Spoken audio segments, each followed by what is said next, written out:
अस्सलाम वालेकुम viewers, welcome to my channel Harman family foods. मेरी दुआ है कि अल्लाह ताला आपको अपने घरों में खुश रखे, आबाद रखे, आमीन। आज मैं जो आपके साथ रेसिपी शेयर करने जा रही हूँ वो है करेले गोश्त।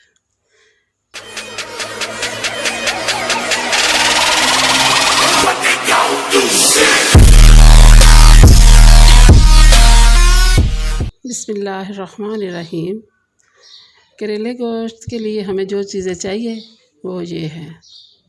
प्याज है आधा किलो, टमाटर 1 पाव के करीब, अदरक लहसुन का पेस्ट, हरी मिर्च और ऑयल। चिकन, करेले को मैंने छील के नमक लगा के अच्छी तरह धो ली है। आप चाहे तो लंबी शेप के काट लें, चाहे तो गोल के काट लें, गोल शेप के। मैंने लंबी शेप के काटे हैं। और उसके बाद हमें नमक, सुरख मिर्च, हल्दी पाउडर, ज़ीरा पाउडर और सूखा धनिया। चिकन को मैं प्रेशर कुकर में डाल के थोड़ी देर सीटी लगाऊंगी, तकरीबन 3 मिनट। और इसमें मैं थोड़ा सा प्याज डालूँगी और थोड़ा सा ये मैं टमाटर डालूँगी। इसमें अदरक लहसुन का पेस्ट भी डाल दूँगी, तो हल्दी भी हल्की सी डाल दूँगी, साथ में नमक भी आधी टीस्पून खाने वाला चम्मच वो भी डाल दूँगी। तो थोड़ा सा पानी लगा के फिर मैं इसे पकने के लिए रख दूँगी। सीटी लगा दी, इसको मैं गलने के लिए रख दिया। अब मैं ये दूसरे चूल्हे पे कढ़ाई रखी है, ये गर्म हो गई है। अब इसमें ऑयल डाल रही हूँ। जब ये ऑयल थोड़ा सा गर्म हो जाएगा तो फिर इसमें हम करेले डाल के फ्राई कर लेंगे। अब मैं ये करेले डाल के इसमें फ्राई करूँगी। फिर से मैंने लंबी शेप करेलों की इसलिए रखी है कि ज़रा सॉफ्ट से बनते हैं, नरम जल्दी होते हैं। तो छिलका मैंने उतार दिया था, क्योंकि बच्चे भी फिर बड़े शौक़ से खाते हैं। बड़ों के साथ साथ बच्चे भी बहुत शौक़ से खाते हैं, बहुत ही मज़ेदार बनते हैं। ये 1 किलो के करीब तकरीबन करेले हैं और इसमें मैंने आधा किलो प्याज लिया है और 1 पाव के करीब टमाटर लिए हैं। माशाल्लाह ये गर्मियों में बहुत ही अच्छे होते हैं, शुगर के मरीज़ों के लिए भी अच्छे हैं। तो वैसे भी खाने चाहिए, क्योंकि गर्मियों में जब फिंसियाँ वगैरह भी निकल आती हैं जिसम पे, तो इसका छिलका जो वो मैंने करेले धो के मैंने काटे हैं ना, तो वो छिलका जो है ना वो मैंने रखा हुआ है। उसे मैं ग्राइंडर करके फिर उसका पानी भी निकाल के वो हम पी लेते हैं, क्योंकि वो भी सेहत के लिए बहुत अच्छा होता है। माशाल्लाह करेले देखो मेरे अब ब्राउन हो रहे हैं। मैंने ज़्यादा इन्हें ब्राउन नहीं करना, ना ही ज़्यादा इन्हें मैंने ब्लैक करना है। जैसे थोड़े से ब्राउन हो जाएंगे। बस रमज़ान का महीना बहुत बाबरकत महीना है, तो जब इफ्तारी का टाइम हो तो हमें 5 मिनट पहले बैठ जाना चाहिए, क्योंकि जब इफ्तारी का टाइम होता है तो उस वक़्त अल्लाह तबारक व तआला बहुत दुआएं कबूल करता है। अपने बंदे रोज़ेदार की बहुत दुआएं सुनता है, इसलिए कि हमें उस वक़्त अल्लाह के आगे दुआएं करनी चाहिए। इफ्तारी का टाइम इसलिए इतना अहम टाइम है कि एक दफ़ा हज़रत मूसा अलैहिस्सलाम अल्लाह रब्बुल इज़्ज़त से कोह तूर में मिलने जाते हैं। तो अल्लाह तबारक व तआला से अर्ज़ करता है, या अल्लाह मैं कितना अज़ीम हूँ, मैं कितना आपको प्यारा हूँ कि मैं आपके साथ जब दिल चाहता है मुलाकात बातें करने आ जाता हूँ।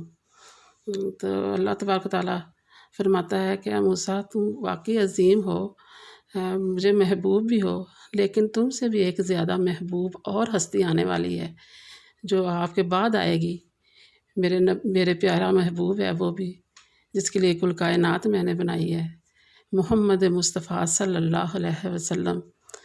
उसकी उम्मत को मैंने आपसे भी ज़्यादा अज़ीम एक महीना अता किया है, वो महीना है रमज़ानुल मुबारक का। तो अल्लाह ताला फरमाता है बस वो जब अपने इफ्तारी के टाइम रमज़ान के महीने में जब वो रोज़ा इफ्तार करता है, तो मैं तो जब तुम मेरे साथ मुलाकात करने आते हो या मेरे से गुफ्तगू करने आते हो, तेरे और मेरे दरमियान में 70 पर्दे हाइल होते हैं और जब वो मेरा बंदा, मेरे नबी का उम्मती, रमज़ान का रोज़ा अफ्तार करता है तो उस वक़्त मेरे और उसके दरमियान सिर्फ़ एक पर्दा हाइल होता है। सुबहान अल्लाह, मैं कुर्बान जाऊँ, अल्लाह ताला ने हमें कितनी सआदत दी है। या अल्लाह ताला हमें दुआएं मांगने की तौफीक अता फ़रमाए। उस वक़्त अल्लाह ताला हमें जो हमारी जायज़ दुआएं अल्लाह ताला कबूल करे और आपको और हम सब को ये तौफीक अता फ़रमाए, आमीन।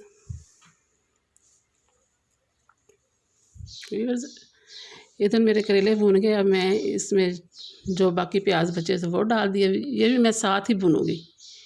कई लोग करेले निकाल लेते हैं, बाद में मसाला बनाते हैं, लेकिन मैं करेलों के साथ ही प्याज को भी हल्का सा ब्राउन करूँगी। ये ब्राउन करके फिर मैं इसमें जो बाकी मेरे टमाटर बचे हुए हैं वो फिर मैं इनको हल्का सा ब्राउन करूँगी ये करेलों के साथ। ये थोड़े से सॉफ्ट से भी हो जाएंगे, मुलायम से हो जाएंगे। तो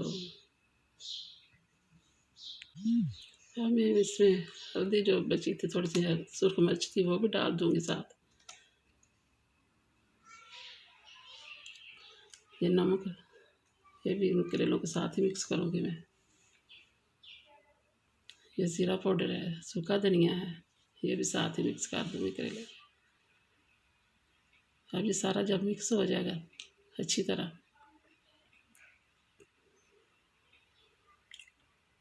तो मुझे हरी मिर्च कुछ मैंने वो उधर चिकन में डाल दी थी, ये थोड़ी सी बचा के मैंने इधर करेलों में भी डाल दी है।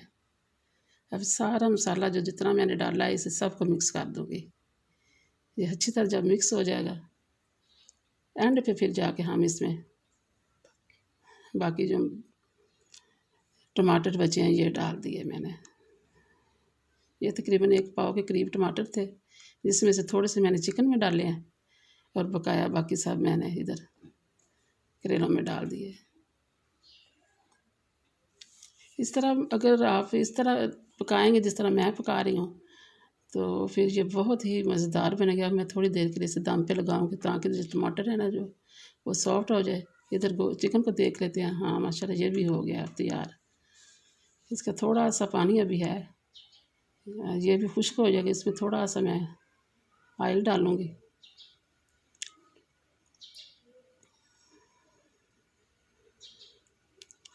इस मसाले को थोड़ा सा भूनूंगी मैं, घी डाल के ऑयल डाल के थोड़ा सा इसे भून लूँगी ताकि जो चिकन का कच्चा पानी है, चिकन भी भून जाएगा अच्छी तरह, क्योंकि उधर करेले भी भून गए हैं। ये चिकन को भून के फिर मैं ना ये भी उसमें शामिल कर दूँगी।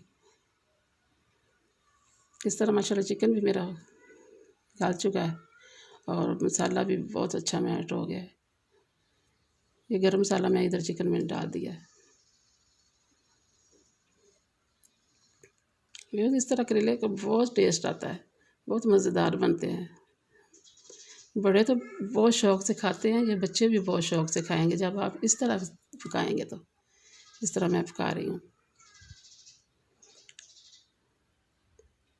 तकरीबन चिकन भुन चुका है और मैं ये इसको इधर टमाटर भी माशाल्लाह डाल चुके हैं। अब इसमें मैं चिकन ऐड करके फिर इसे थोड़ी देर में दम के लिए रखूँगी। इसको सारे मसाले को भी साथ ही ये मैं डाल के इसे मिक्स करूँगी जितना भी है।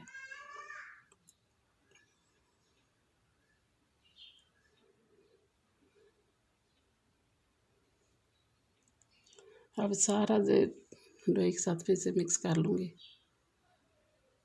मसाला सारा अच्छी तरह करेलों के अंदर मिक्स हो जाए और जो मैंने मिर्ची इधर सुरख मिर्च मैंने इधर करेलों में डाली थी वो अब इधर चिकन में भी अच्छी तरह मिक्स हो जाएगी। फिर मैं इसे थोड़ी देर के लिए और दम पे रखूँगी।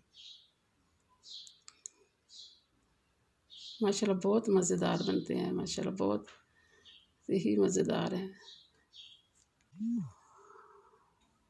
मैं तकरीबन 5 मिनट दम दिया है। हाँ माशाल्लाह ये देखो अब तैयार हो गया है। जो हल्का फुल्का इसमें वो चिकन की यखनी वगैरह थी वो भी खुश हो गई और करेलों में मिक्स हो गई है। करेलों का टेस्ट इतना मज़ेदार होता है, ज़रा भी नहीं कौड़े लगते, कड़वे ज़रा भी नहीं होते, क्योंकि मैंने इतने इसे ब्राउन भी नहीं, ज़्यादा काले भी नहीं किए, तो इसके बावजूद भी ये इतने मज़े के बनते हैं। कड़वापन बिल्कुल भी नहीं इसमें आता। आप देखिए ये माशाल्लाह इनकी फाइनल लुक,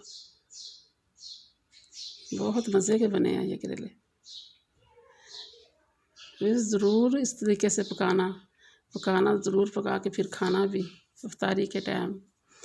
तो अगर आपको ये मेरी रेसिपी अच्छी लगे तो आप अपने दोस्तों के साथ, अपने रिश्तेदारों के साथ, अपनी फैमिली के साथ ज़रूर शेयर करें, और दुआओं में याद रखिएगा।